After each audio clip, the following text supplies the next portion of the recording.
Amber Hudson here. I will be presenting the topic supporting atypical development. The purpose of this presentation is to address the crucial topic of supporting children who are developing atypically in an inclusive learning environment.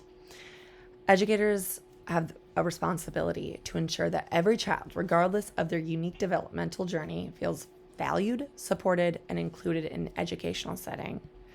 This presentation aims to provide educators with practical strategies for creating inclusive classroom settings that support children with atypical development. By fostering an inclusive environment, we can ensure that all students feel empowered to reach their full potential. To include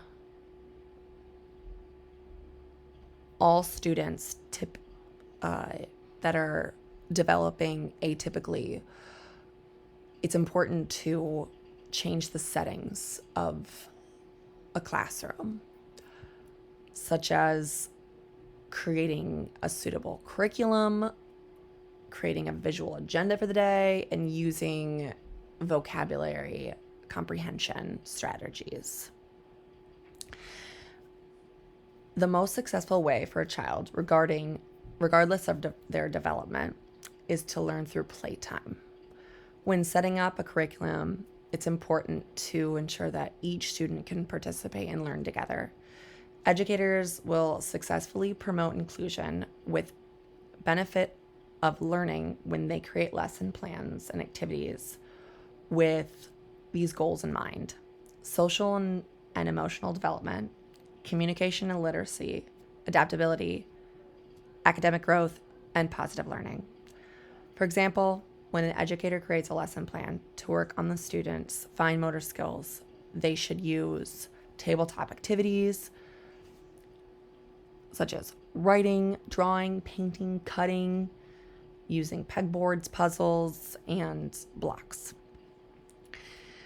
Another example to implement inclusion through a lesson plan is to have kids play together and, as an educator, give praise when positive play is being had and set boundaries for when there are issues.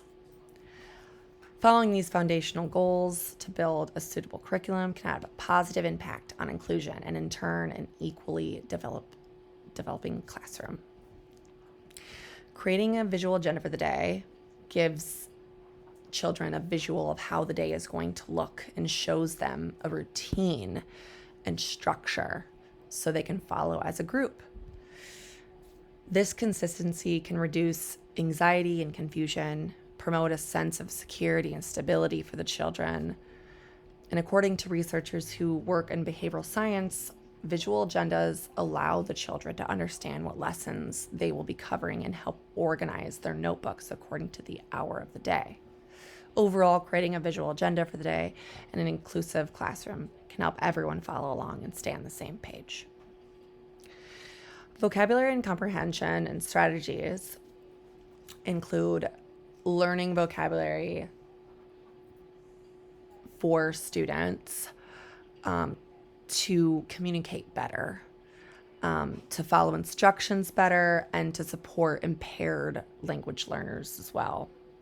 There was a study covering the methods of teaching vocabulary to a setting of children with both atypical and typical developmental at the Department of Special Education that showed comprehension of graphic symbols and labeling of common objects when teaching vocabulary. Educators can introduce the basic of each lesson plan and what they will be covering using visual aids that simply show the children what it means. When this strategy is used for all children in all the classroom, everyone stays on the same page and can communicate in an effective way.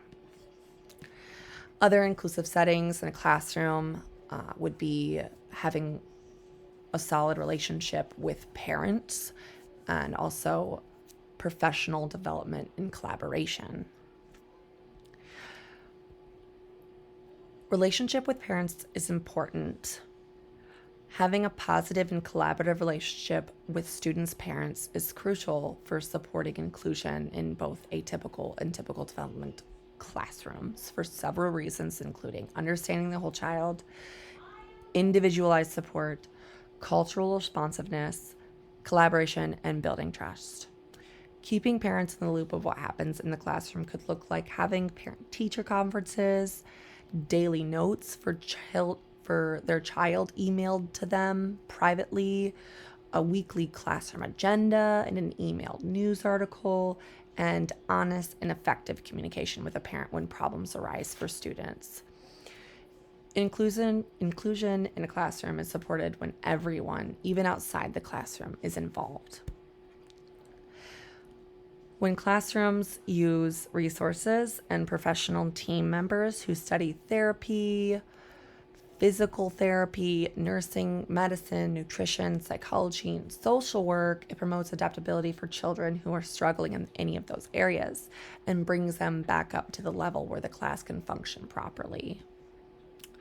Professional development collaboration support inclusion in both atypical and typical developed classrooms enhance educators by understanding the diverse needs and promoting evidence-based practices, and fosters a positive school culture where all students can thrive. In this slide, we'll be going over people first language. People first language is a way of speaking or writing that emphasizes the person first and their condition or disability second. For example, instead of saying autistic child, people first language would say a child with autism. This approach is important because it promotes respect, dignity, and inclusivity by recognizing the individuality and humanity of each person. People first language promotes a positive self-image and growth and development and strengthens relationships. When we highlight a children's abilities, talents, and strengths, it fosters a positive self-image and boosts their self-esteem. They see themselves as capable individuals with unique talents and qualities. By focusing on what a child can do, we can create an environment that encourages their growth and development. This positive reinforcement motivates them to explore new skills and reach their full potential. In a YouTube video, there was a TED Talk done by Ariel, a speaker, who informs us that her brother has autism.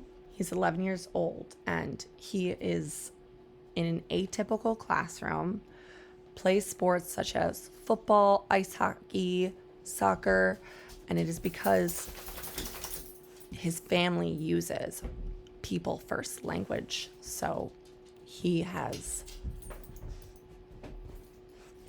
developed and grown successfully through their perspectives of identifying him first. Focusing on abilities helps build stronger relationships between children, their families, educators, and communities. It encourages collaboration, understanding, and empathy, leading to more meaningful and supportive interactions. In this slide, I'll be covering typical and atypical development.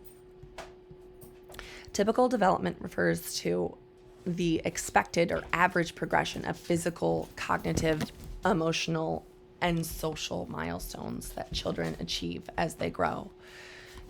It includes skills and behaviors that are commonly observed in a given age group and are considered typical for most children without disabilities or developmental delays. On the other hand, atypical development refers to the variations from typical developmental trajectory. This includes delays, differences, or disorders that affect a child's ability to reach developmental milestones within expected time frame or expected manner.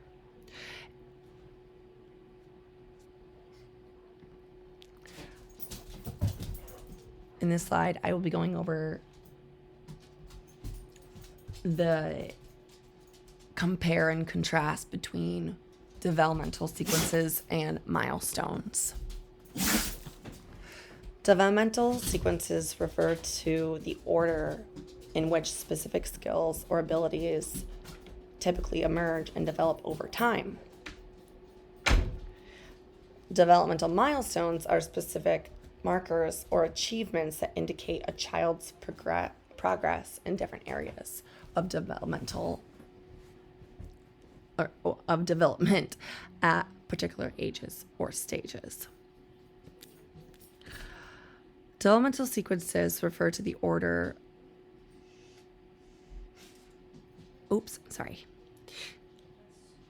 Developmental sequences and I'm so sorry.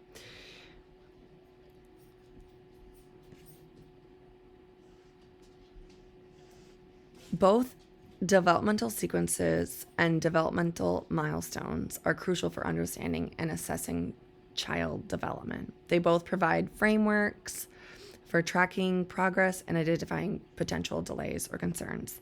However, developmental sequences focus on the overall patterns and sequences of development across multiple domains, emphasizing the order in which skills develop.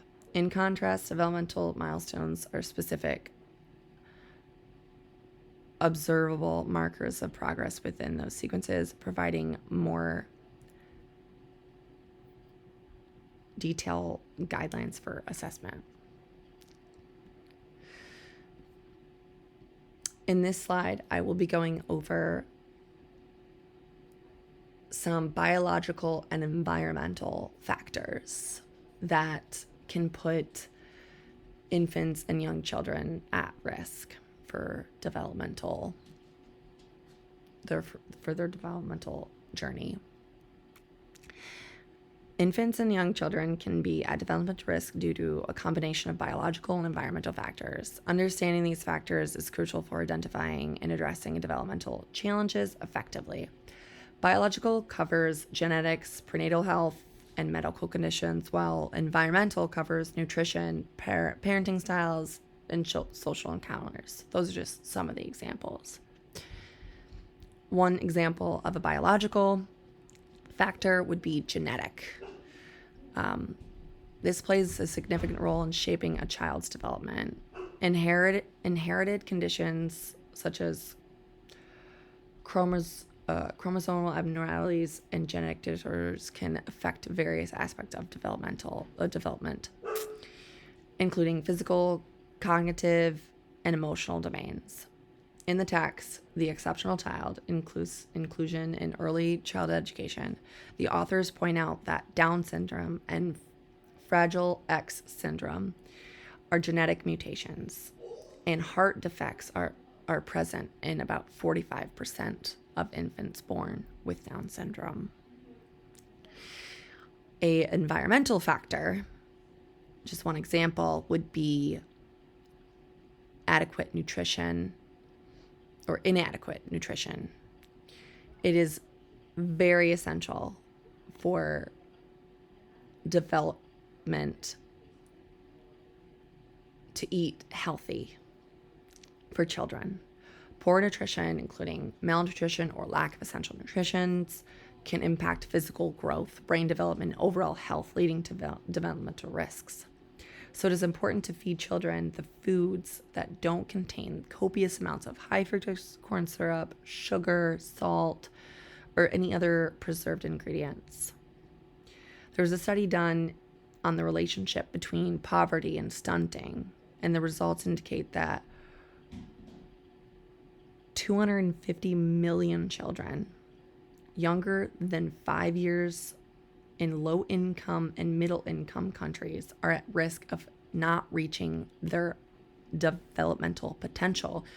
And this is due to the the lack of health foods, because unfortunately, healthy foods are a little bit more expensive than the junk food and aren't as convenient.